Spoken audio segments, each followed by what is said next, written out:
The Senate resumes plenary after a 10-week recess. Senator Natasha Akpoti-Uduaghan rejoins colleagues after serving a 6-month suspension. Professor Mahmoud Yakubu hands over to May Agbamuche-Mbu as acting INEC chairman. President Tinubu accepts his exit, honors him with a CON award. And U.S. Attorney General Pam Bondi faces tough questioning over Epstein case files during tense congressional hearing.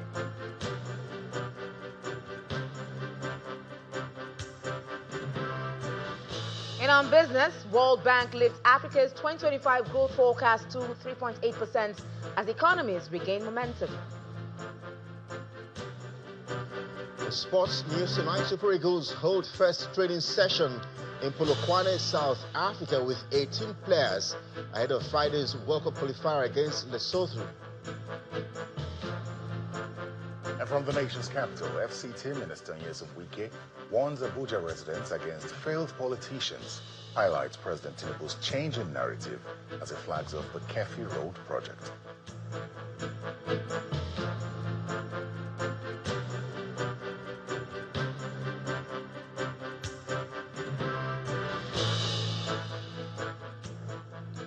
It's been a turbulent day in Abuja, the nation's capital, as the Minister of Science, Technology and Innovation has stepped down from office following serious allegations relating to the source of his certificate. Now, the minister, Jeffrey Naji's resignation, confirmed a few hours ago, comes amid growing calls for transparency and investigation into the authenticity of his academic credentials. A storm that had increasingly overshadowed his work in promoting technological innovation and local research. Now, the embattled minister, who once championed Nigeria's drive toward homegrown innovation, lives under a cloud of controversy that may have tested the administration's commitment to ethical governance. And we'll have more on this developing story in the course of our bulletin.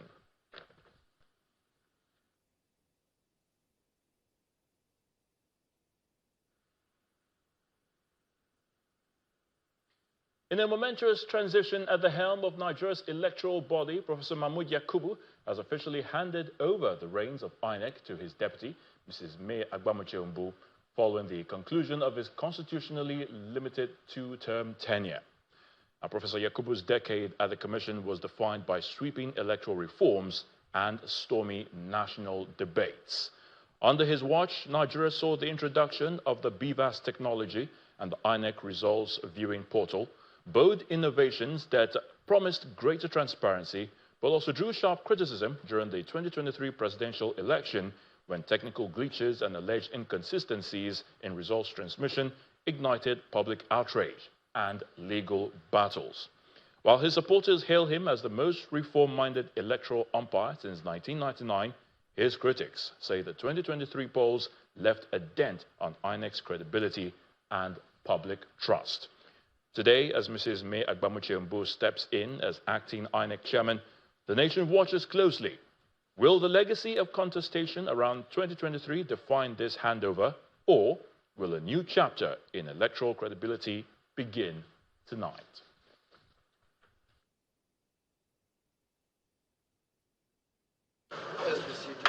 It started like the regular consultative meeting with resident electoral commissioners from the 36 states of the Federation and the Federal Capital Territory. The business of the day, as contained in the agenda distributed, is to get an update on preparations for the forthcoming governorship election in Anambra State, the area council elections in the Federal Capital Territory, amongst others, and ongoing engagements by the Commission, such as the nationwide continuous voter registration. As we are aware, there are a number of forthcoming elections. The preparations for some of them are either at advanced or concluding stages. The Anambra State governorship election is holding next month, followed by the area council election in the Federal Capital Territory in February 2026, the Ekiti State governorship election in June 2026, and the Osun governorship election in August 2026. However, in a sudden tweet, resident electoral commissioners as an ambush, the INEC chairman announces his exit from office, though he has a few weeks to the end of his tenure. Having been privileged to serve the Commission for 10 years, with only a few more weeks to serve, I have taken a decision and conveyed same as provided by Section 306, subsections 1 and 2 of the Constitution of the Federal Republic of Nigeria, 1999, as amended. In the interim, I am handing over to one of the most senior national commissioners by date of appointment. Following consultation with other national commissioners, Mrs. May Agbamuche-Mbu will serve in acting capacity pending the appointment of a substantive chairman of the commission. The formal paperwork is done as the outgoing chairman of the commission hands over to the most senior national commissioner, Mrs. May Agbamuche, in acting capacity.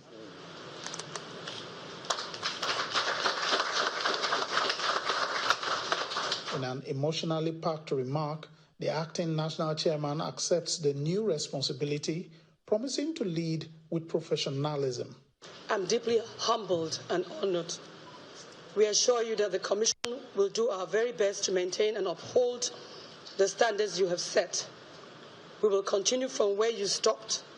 I pledge to uphold the integrity of the Commission and work with utmost professionalism, dedication, and in unity with the Honourable Commissioners, the RECs, the directors, all the staff of the country, of INEC nationwide. Professor Mahmood then files out of the conference room along with the commissioners for farewell photographs as he bids farewell to the commissioners and staff of the commission whom he has worked with for the past 10 years.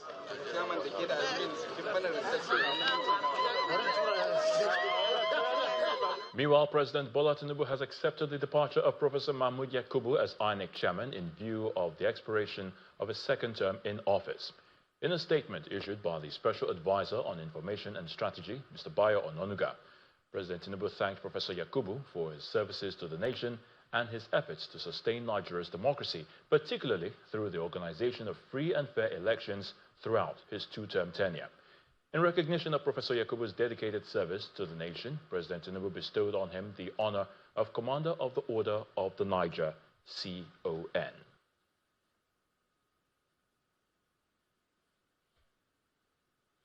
In the National Assembly, the lawmaker representing Kogi Central Senatorial District, Senator Natasha Akpoti-Uduaghan, has resumed plenary session in the Senate after serving a 6-month suspension. Upon resumption, some senators arrived at the chamber dressed in Palestinian colors and attire, advocating for a free Palestinian state. Meanwhile, President of the Senate, Godswill Akpabio, reminded his colleagues to remain open, accountable, and responsive. Our National Assembly correspondent, Gloria Mizoki, reports. In the early hours of Tuesday, just before the scheduled plenary session, security was visibly heightened. A tense atmosphere immediately became palpable here at the National Assembly complex. As lawmakers began to trickle in, a show of international solidarity is observed as some lawmakers arrived at the chamber dressed in Palestinian colors and attire, advocating for a free Palestine. The unease around the National Assembly appears to have deepened when the President of the Senate did not lead the usual procession. Minutes after the Deputy Senate President chaired the maiden session after the 10-week recess, the Senate President walks in to preside over plenary. There is a significant turnout of senators, signaling a full return to legislative activities. Meanwhile, after 6 months of suspension, the senator representing Kogi Senatorial District equally resumes alongside her colleagues for legislative duties.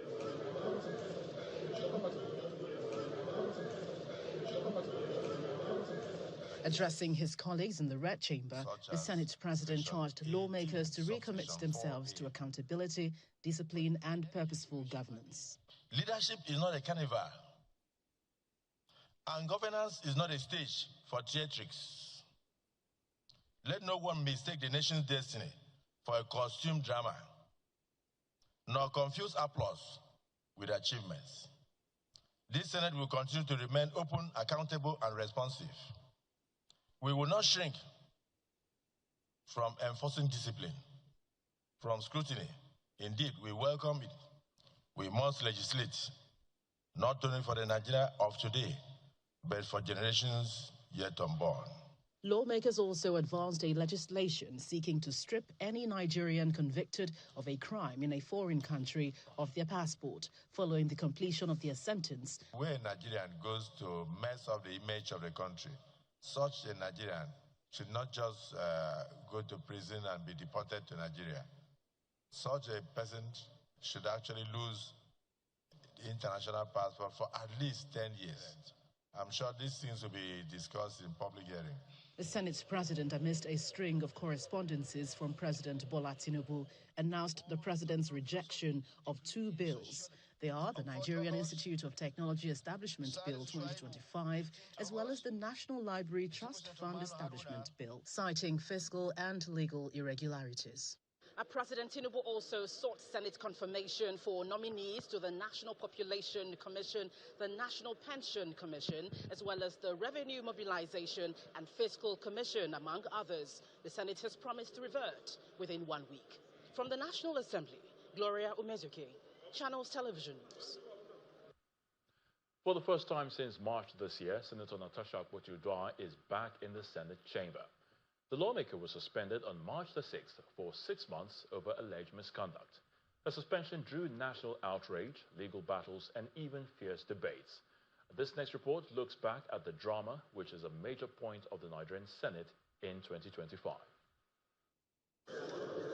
The drama began on February 20 when a senator representing Kogi Central, Senator Natasha Akpoti-Uduaghan, was accused of disrupting the Senate plenary session.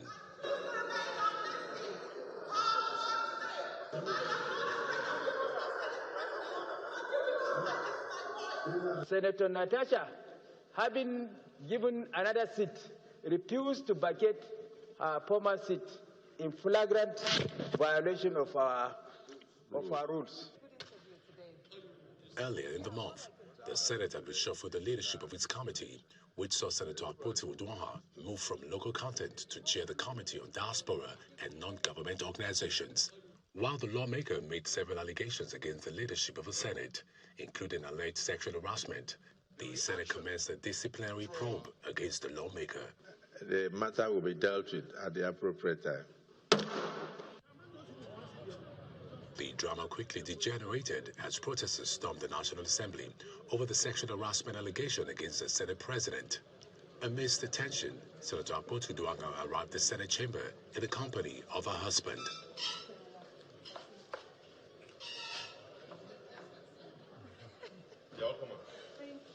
Granting an interview of a case that's before him. Nevertheless, the Senate president denied the allegation. While I am aware that the matters are in court, however, I would like to state clearly that at no time did I ever attempt any sexual harassment on the said distinguished Senator Akpoti-Uduaghan or any other woman. The episode took another twist as Senator Akpoti-Uduaghan attempts to raise a petition, which was eventually rejected due to the failure of the lawmaker to follow the Senate procedure. I stand on privilege 10, order 10, which is on privileges. Sorry. No, dear Senate President, please, with due respect, do you mind? I have raised an order 10, privileges, sir, please. An unambiguous terms in Rule 40 and specifically Rule 7 states that Senate should not receive or deliberate on any matter to which actions are pending in any court of law. Meanwhile, the Senate Committee on Ethics, Code of Conduct and Petitions commenced a probe against the Kogi senator. The decision of the committee paved the way for the suspension of the lawmaker for 6 months. Another attempt by the senator to submit a petition failed. She was eventually escorted out of the chamber, but not without a reaction. This injustice will not be sustained. The pursuit for justice. Part of the reaction that followed the suspension is a legal proceeding against the Senate. Meanwhile, our constituents were divided on the developments in the Senate, especially as calls for a recall gathered momentum. The lawmaker was also arraigned by the federal government on cybercrime charges. She's accused of defaming the Senate president, among others. In an attempt to resolve the issue, the Federal High Court described the suspension as excessive and appeals to the Senate to reduce the suspension, while urging the lawmaker to apologize to the Senate.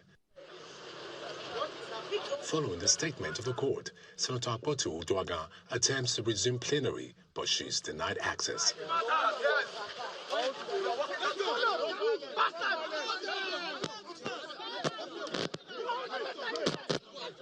On September 23, our office reopened.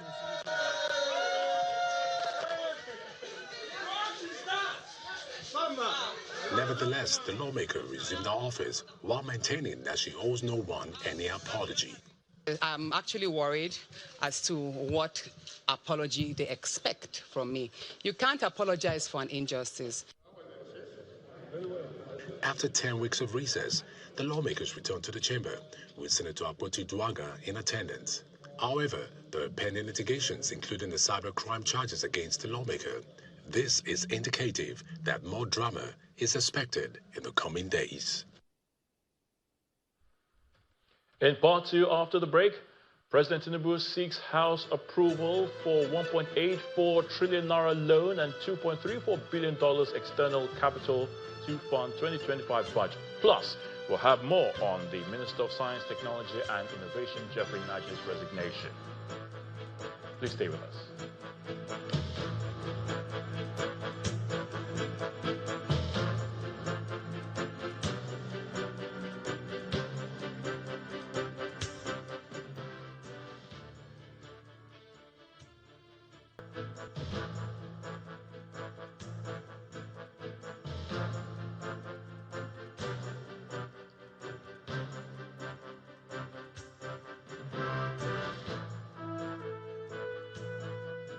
Welcome back. If you've just joined us, you're watching the news at 10 on Channels Television, broadcasting live from Lagos. A reminder of our top stories. Minister of Innovation, Science and Technology Jeffrey Najee resigns.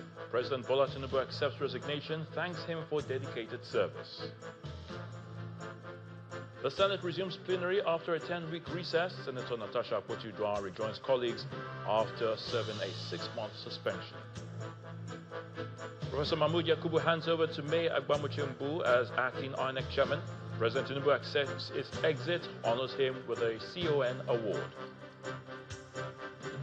And U.S. Attorney General Pam Bondi faces tough questioning over Jeffrey Epstein case files during tense congressional hearing.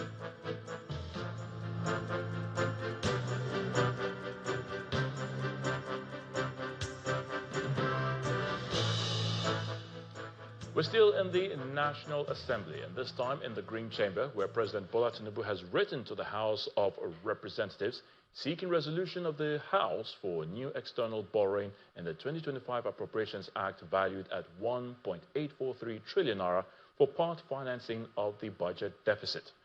The President also seeks approval to access external capital of $2.347 billion in his request letters read by the Speaker of the House. At the resumption of plenary, the Speaker says one of the goals of the House is to make elections less contentious, lower their costs through single-day voting, and make the process of party primaries more democratic and inclusive. Our National Assembly correspondent Terry Kumi tells us more. It's a full and lively House as members of the House of Representatives resume for plenary after about 8 weeks of recess. That I will be faithful. 3 lawmakers from the recently concluded by-elections across the country are sworn in. The House then goes into an executive session for about an hour and resumes with communication from the President, read by the Speaker. The President is seeking approval for new external borrowings in the 2025 Appropriations Act. 1,843,669,786 naira 98 kobo. Access aggregate external capital of 2,347,465,000. The Speaker then welcomes his colleagues back from the holiday with an address highlighting areas of priority for the House. Our goal is to make elections less contentious and litigious, lower their cost through single-day voting, and make the process of party primaries more democratic and inclusive.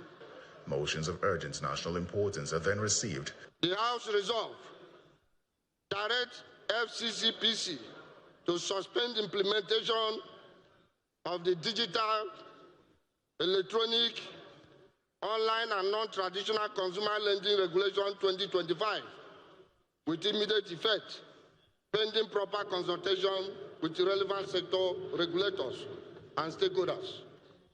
Resolve to constitute an ad hoc committee to investigate the nature and purpose of utilization of taxes, levies, and sundry charges deducted from the civil and public servant salaries and the multiple bank charges levied on customer accounts, including practice imposing VAT on already existing charges, and report back to the House within 4 weeks.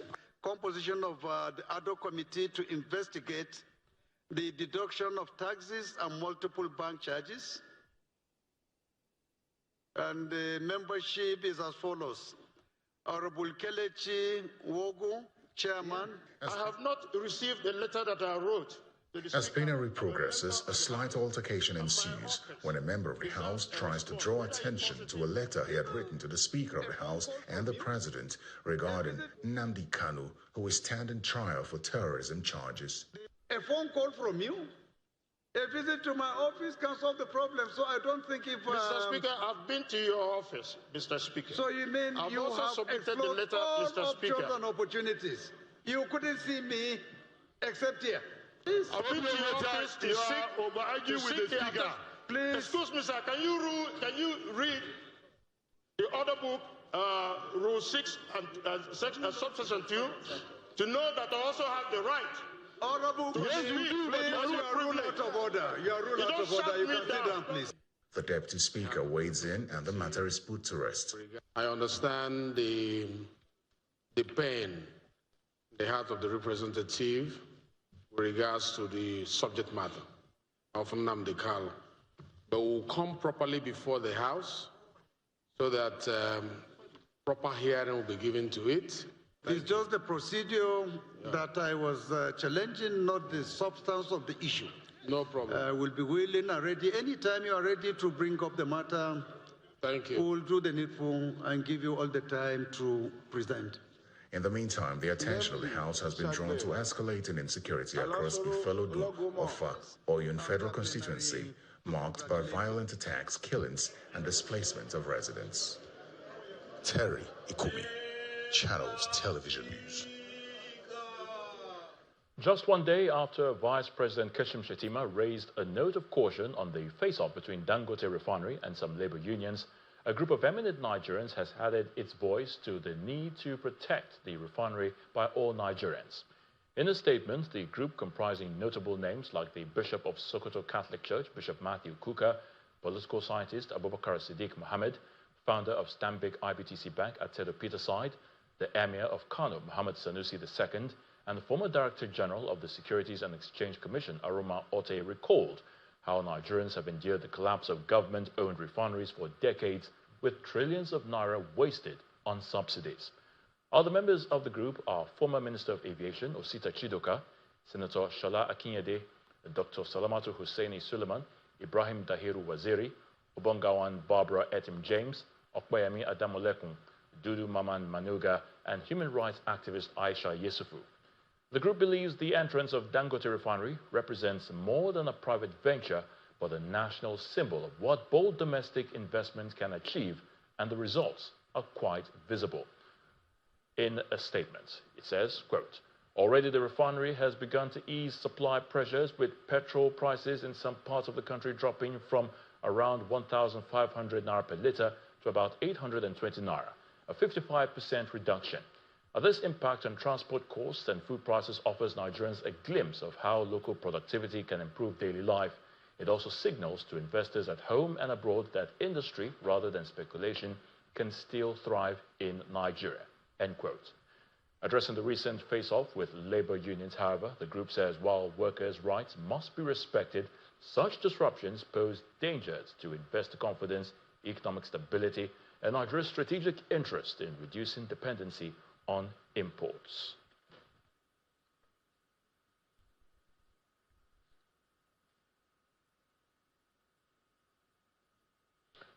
Right, so let's head to the nation's capital right now, and Terry Ikumi is standing by to give us the latest from our Abuja studios. Over to you, Terry. Well, thank you very much, Ayo. Well, here in the nation's capital, the FCT Minister Nyesom Wike has flagged off the rehabilitation of the old Kefi Road, a 15-kilometer stretch from Kado Village to Day Junction, which he described as another fulfilled promise by President Bola Tinubu. Mr. Wike cautioned residents against returning politicians who failed to deliver when they had the chance, insisting that President Bola Tinubu's administration is changing the narrative with tangible projects. Attention turns to another flag-off ceremony by the Federal Capital Territory Administration for the Old Kefi Road, a 15-kilometer stretch spanning from Kado Village to Day Junction. And all the time, our dopamine... The event attracts federal lawmakers, traditional rulers, top officials, party leaders, and security agencies. The project is a direct response to the demands of residents and traders in the area and a continuation of the emergency infrastructure interventions approved by the President since 2023.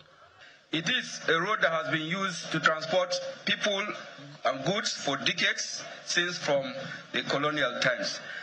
The current segment of the road passes through Dede, Gwagwa, Karumu, up to Kado, near Life Camp.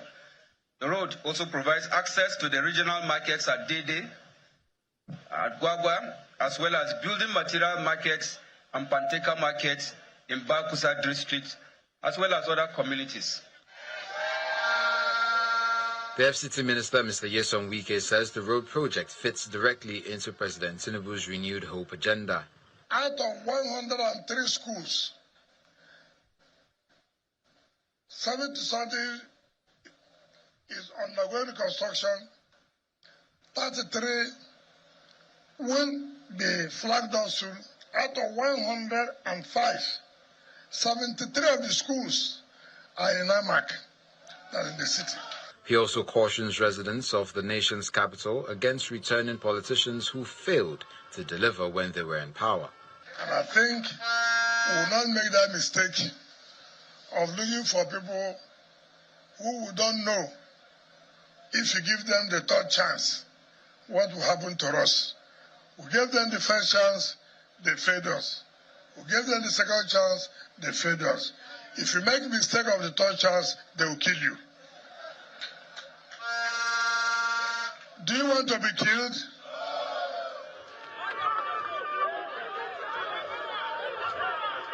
The project is then formally flagged off by the minister in the company of dignitaries as the FCT administration confirms that 27 more projects are billed to be flagged off in the coming days. Well, still ahead on the news at 10, World Bank lifts Africa's 2025 growth forecast to 3.8% as economies regain momentum. That's on business news. So stay with us.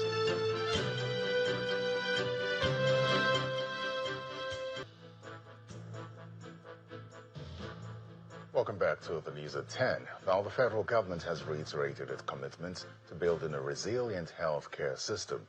At a fund managers CEO roundtable hosted by the CEO of the Presidential Initiative for Unlocking Healthcare Value Chain in Abuja, the coordinating Minister of Health and Social Welfare, Professor Mohammed Pate, emphasized the importance of effectively leveraging technology across the 4 key pillars of healthcare delivery.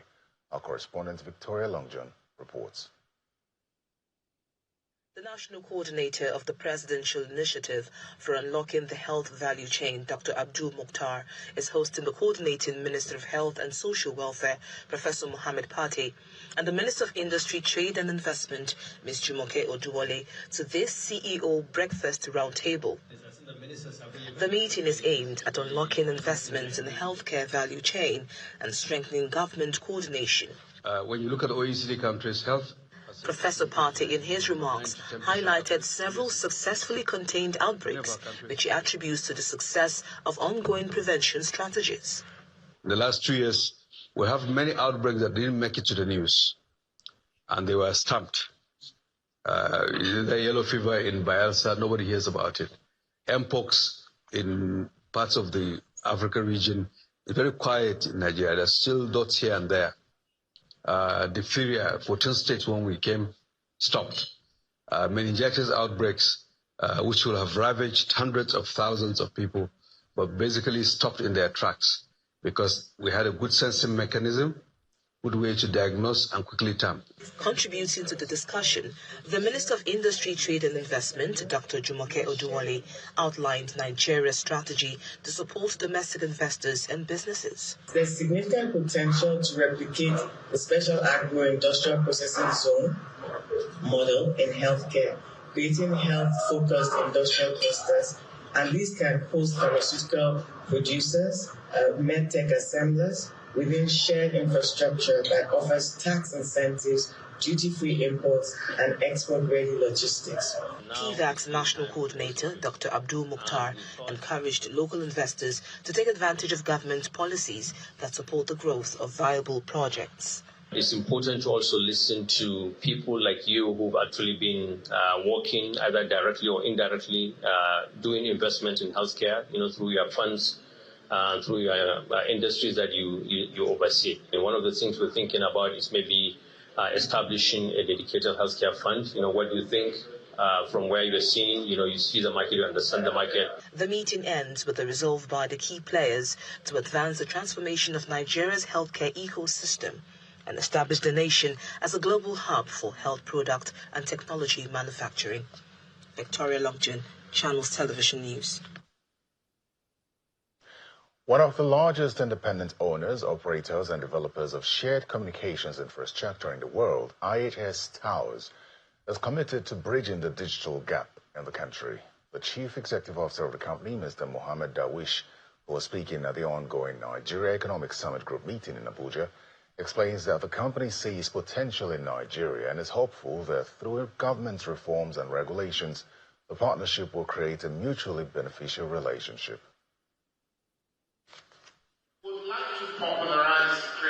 This session at the ongoing Nigeria Economic Summit Group, which is focusing on smart growth, digital leaps, is one which explores how private sector leadership can help harness digital transformation as a growth accelerator. First, the chairman and chief executive officer of IHS Nigeria shares some quick perspectives into how the company is investing in infrastructure, innovation, talent, and business to drive growth. The ICT sector, with the telecom sits at the heart of it, keeps growing quarter after quarter, and we are contributing roughly 15% to the GDP, third or fourth largest contributor to the GDP. What will it be? The meeting then goes into a plenary session with representatives from the government and the private sector contributing to the matter. And it's very commendable what is Their conversation centers on how a coordinated push for digital adoption across value chains will unlock competitiveness, attract investment, and position Nigeria for the next frontier of economic leadership. Having basically a very policy clarity, certainty, providing the right conditions for investors.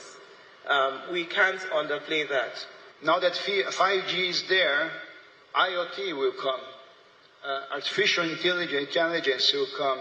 More capacity on data centers is necessary. So both the Brazilian government and IHS, we ourselves, we are thinking about these solutions already. The Minister of Digital Economy and Communications, Mr. Tijani Bosun, speaks on how government reforms are changing the narratives across all sectors. We released the high-level design of the network, and the implication is that every state, every local government, and every ward of Nigeria will be covered in the design. So wherever you live, there will be a point of presence for fiber optic network that is close to your home. IHS Towers is the 5th largest independent multinational tower company in the world, and through its years of operation in Nigeria, the management believes that it has continued to add value to Nigeria, especially through job creation and its corporate social responsibility. Sarah Chimugu, Channels Television News. Well, that's it from the nation's capital. Back to Ayo in Lagos for the rest of the news. Many thanks, Terry. Now we have more on our lead story concerning the resignation of the Minister of Science, Technology and Innovation, Jeffrey Inaji, which confirmed just a few hours ago. And it comes amid growing calls for transparency and investigation into the authenticity of his academic credentials. Now, a press release signed by the presidential aide, Mr. Bayo Ononuga, states that, quote, he resigned today in a letter thanking the president for allowing him to serve Nigeria. And Naji said he has been a target of blackmail by political opponents. President Tinubu thanked him for his service and wished him well in future endeavors. End of quote. Now, the embattled minister who once championed Nigeria's drive toward homegrown innovation lives under a cloud of controversy that may have tested the administration's commitment to ethical governance. Now, the controversy trailing the certificate scandal has been on the front burner, with his aide and the editor-in-chief on Premium Times, Musikiliu Majid, both featuring on our program Politics Today tonight. Mr. Musikiliu Majid made a spirited defense of his publication's angle to that story. A whistleblower had sent us an email to our newsroom email to raise concern and to alert us to some discrepancies in the minister's claim. And the whistleblower appealed to us to investigate that he or she, we don't know the person, is confident that if we do diligent investigation, we will be able to uncover something shocking. And that we took up the challenge, and then we started working on it since 2023. The certificates in that submission, there are 2 of them that became of interest to us, the NYSC certificate and then his degree certificate from the University of Nigeria, Nsukka. We then attached it to a letter, to the FOI letter to the NYSC, asking them to authenticate the certificate. The NYSC wrote back to say, no, we can't authenticate this certificate. We don't have any record of this certificate. So in 3 different correspondences, the university says it didn't issue the certificate. I mean, correspondence to us by the Vice Chancellor, a letter to us today by the Registrar of the university, and then a letter to the Public Complaint Commission. The university says it didn't issue the certificate. Now, the minister's aide, Chukwunoye Okereke, on the flip side, held on strongly to his principle, vehemently any form of wrongdoing. He studied biochemistry, microbiology, what we refer to modern times as molecular biology and genetic engineering. It is not just a course that any person will wake up in the morning and decide to fill in a jam form to go and write. He was enrolled. Year 1, 2nd year, 3rd year, 4th year. He graduated with his set. And the University of Nigeria, Nsukka, deemed in feet in character and learning to graduating. Where do you think the problem is? The problem is very simple. We have a PDP arm in University of Nigeria, Nsukka. The immediate past acting vice chancellor, Professor Ojan, was the returning officer for PDP in Kano East local government area. He was compensated with the acting vice chancellor's position. So the minister imagined that this is politically motivated. Wait, We have the PDP chapter of University of Nigeria and Soka, that the former chairman was the acting vice chancellor, Professor Jam, and the present chairman of PDP chapter is the politically anointed vice chancellor, Professor Simon Otwanya. That is the truth of the matter. We understand where they are shooting from. At the appropriate time, we'll look at the political side of the whole shenanigans. Business News is up next with Will Ibom.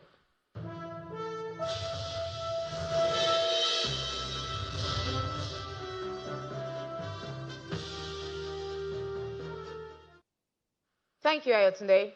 Now, the World Bank says sub-Saharan Africa's economy is set to grow faster at 3.8% this year, up from 3.5% projected in April. Now, in its last Africa's Pulse report, the bank attributes the upgrade to stable prices, cooling inflation, and more stable exchange rates, which have encouraged monetary easing by policymakers.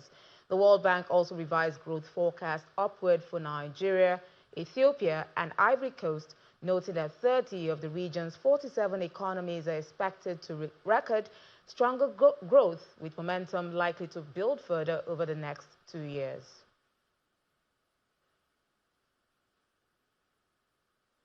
And the domestic equities market sustained positive sentiments for a second day as the all-share index rose by 0.12%. Ijamaka has the details.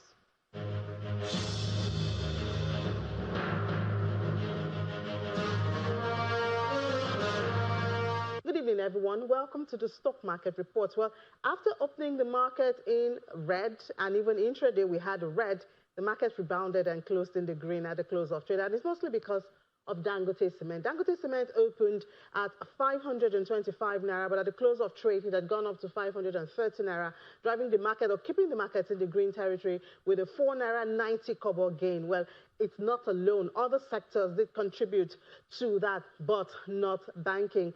Lovely banking, the most liquid counter today. We see it down 1.33%. There was profit taking on GTCO and Zenith Bank, mostly that drove that. But consumer goods contributed to the green color. Dangote again, this time Dangote Sugar and Honeywell Flour, as well as Cadbury.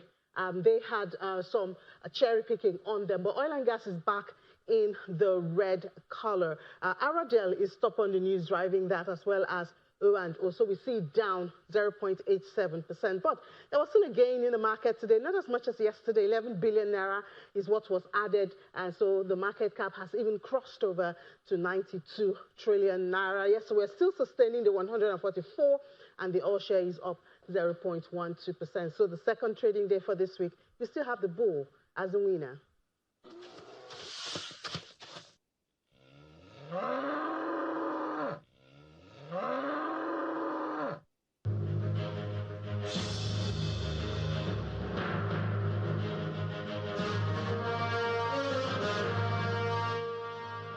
Thank you, Ini. Let's see the snapshot of closing numbers for other major equities now.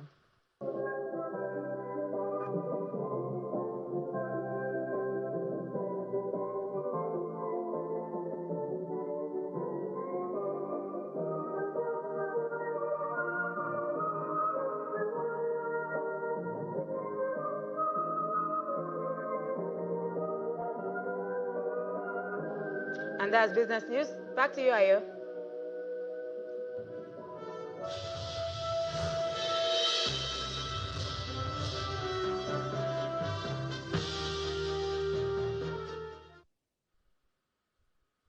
Many thanks, Will.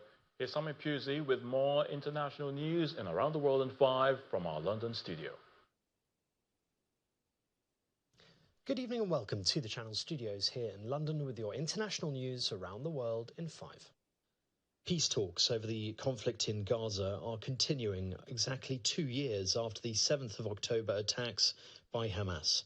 Events have been taking place across Israel to mark the occasion.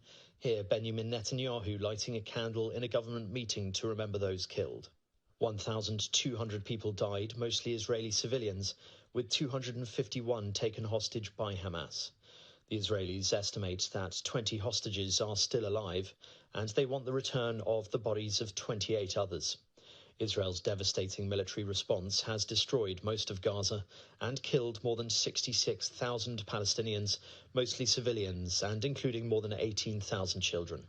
The figures come from the health ministry that is part of the remains of the Hamas administration, but its statistics have been usually regarded as reliable. A judge in Albania has been shot dead after a man opened fire during a trial in a court of appeal in the capital Tirana. Judge Astrit Kalaja died en route to hospital, officials said, while two others involved in the hearing over a property dispute, a father and son, were shot but sustained injuries that were not life-threatening. Police said they had arrested a 30-year-old male suspect, who Albanian media have named as Elvis Shekembi. Vous dites, vous êtes illustré parce que vous en avez parlé. Emmanuel Macron's first prime minister has said he should name a prime minister to push through a budget and then call early presidential elections to solve France's political crisis.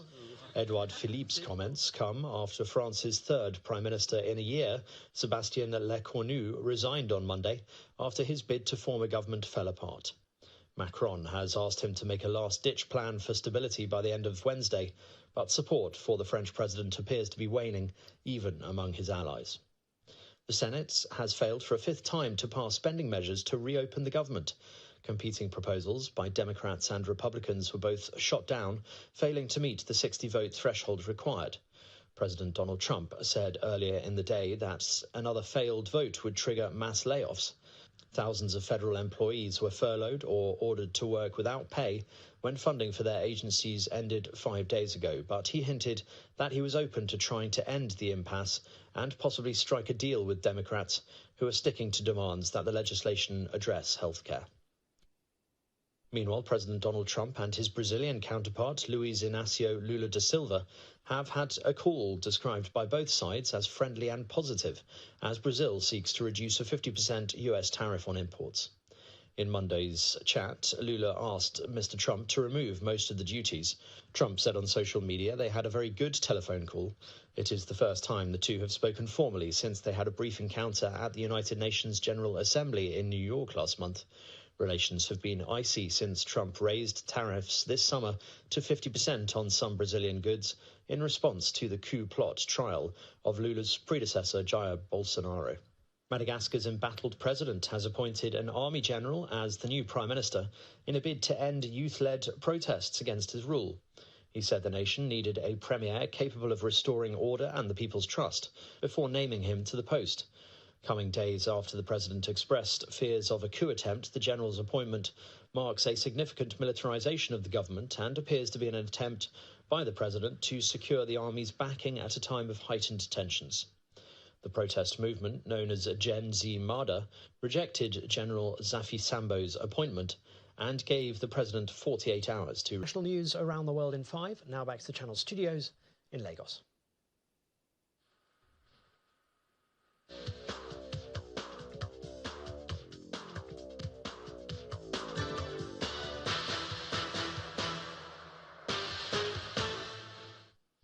Many thanks indeed, Simon, and welcome to Sports News. The Super Eagles of Nigeria have held its first training session of this evening in Polokwane, South Africa's the three-time African champion begin intensive preparations for Friday's must-win World Cup qualifier against Lesotho.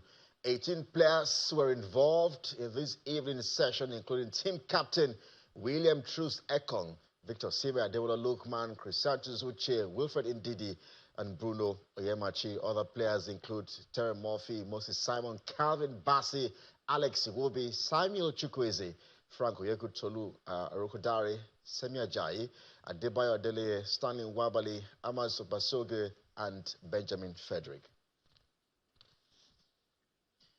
In the meantime, the Nigeria's Flying Eagles and Argentina will once again set the global stage alight as the round of 16 of this year's FIFA Under-20 World Cup finals commenced in Chile on Wednesday evening.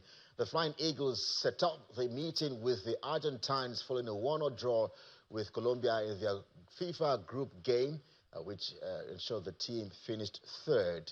Both countries met at some same stage 2 years ago when Argentina hosted the tournament, and it was the Flying Eagles that triumphed 2-0. The team remained on course for their first title, finished as runners-up twice and a bronze medal once.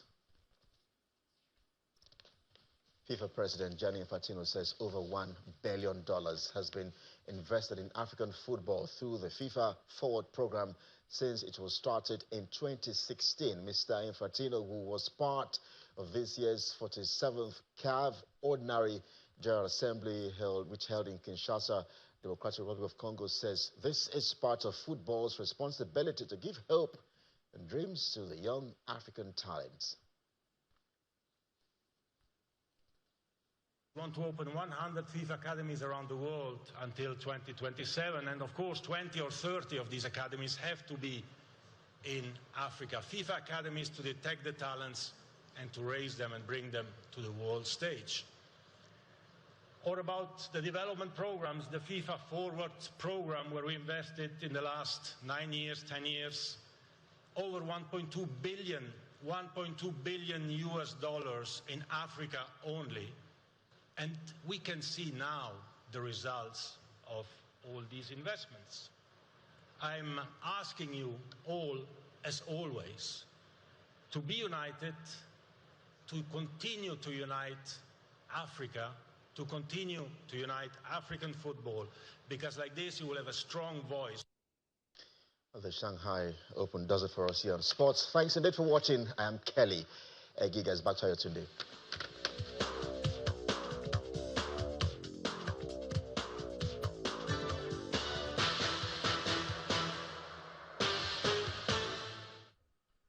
Many thanks, Kelly. And the main news again. The Minister of Science, Technology and Innovation, Mr. Jeffrey Naji, today resigned from office as President Bola Tinubu accepted his resignation and thanked him for his dedicated service to the nation. That's the news at 10 tonight. Thank you so much for watching. I'm Ayotunde Balogun, and do have a good night.